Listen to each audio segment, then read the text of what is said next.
In this video, you will learn how to change your YouTube location/YouTube country. Open a web browser like Google Chrome or Internet Explorer. Go to www.youtube.com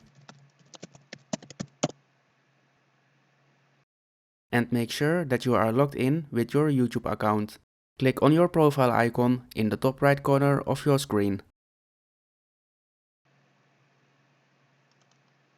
Click on Location.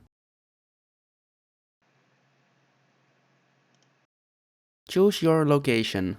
Select your preferred location.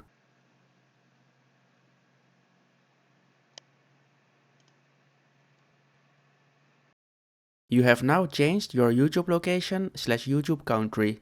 Click on your profile icon in the top right corner of your screen to check your new YouTube location/YouTube country.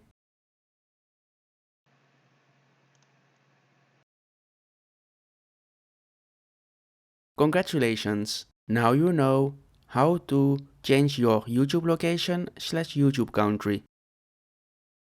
Thank you for watching, and it really helps me if you give this video a like and a comment to show your appreciation, so I will make more videos.